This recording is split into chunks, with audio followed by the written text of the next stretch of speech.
message, c'était de dire qu'il y avait un certain nombre de boulets qui entravaient l'appropriation par l'Afrique de son avenir. Et ces boulets étaient pour moi la fragmentation de l'Afrique, une gouvernance médiocre,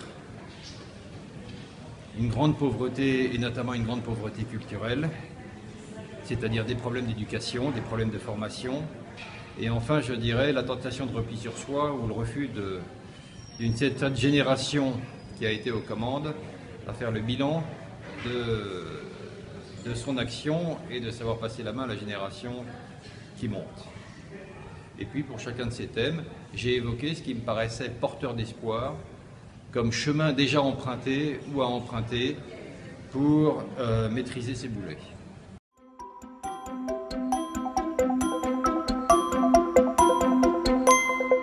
Par exemple, pour la fragmentation de l'Afrique, j'ai évoqué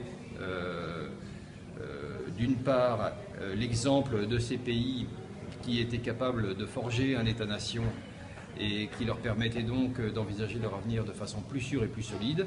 J'ai aussi donné l'exemple de la Tanzanie par rapport à sa voisine du Kenya, ou au Ghana par rapport à sa voisine de Côte d'Ivoire. J'ai ensuite évoqué toutes les grandes potentialités de la régionalisation, de la coopération régionale, en donnant des exemples concrets. Et ces exemples réussis de coopération régionale permettent de souder de façon pragmatique sur des projets porteurs et de désenclavement des pays qui sont voisins. Ensuite, sur le second sujet qui concernait donc une gouvernance médiocre, j'ai évoqué des relais, je dirais, d'abord de quelques exemples en Afrique où une certaine continuité de politique publique arrive à s'imposer au-delà des alternances démographiques. J'ai ainsi donné l'exemple du Sénégal. J'ai aussi évoqué la voie du despotisme éclairé, en donnant l'exemple du Rwanda, qui s'appuyait à la fois sur une vision, une autorité et je dirais une inflexion des rythmes démocratiques qui néanmoins ont permis de redresser le pays et de donner du corps à l'ambition collective d'en faire un hub de service pour l'Afrique de l'Est.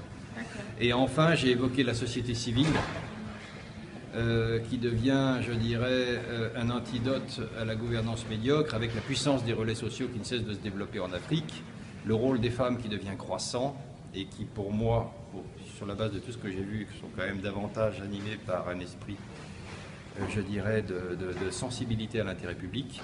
Et enfin, les jeunes, les nouvelles générations. Le troisième sujet qui était celui de l'urgente nécessité de traiter à bras-le-corps les problèmes d'éducation en Afrique. Il y a encore trop d'analphabètes en Afrique. Il y a aussi une école publique et un système d'enseignement public qui se dégrade dans un certain nombre de pays.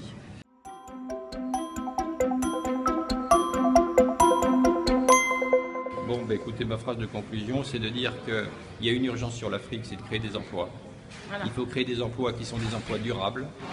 Pour cela, il faut tout faire pour, je dirais, protéger l'Afrique dans le cadre d'un dirigisme éclairé qui permette d'une part de renforcer les filières, notamment les filières agricoles, et d'autre part de protéger un développement d'industrie locale qui est nécessaire. Et voilà, l'Afrique a besoin aussi d'être protégée et elle a besoin d'avoir des vecteurs de développement économique qui doivent être pragmatiques et fondés sur la réalité des environnements locaux.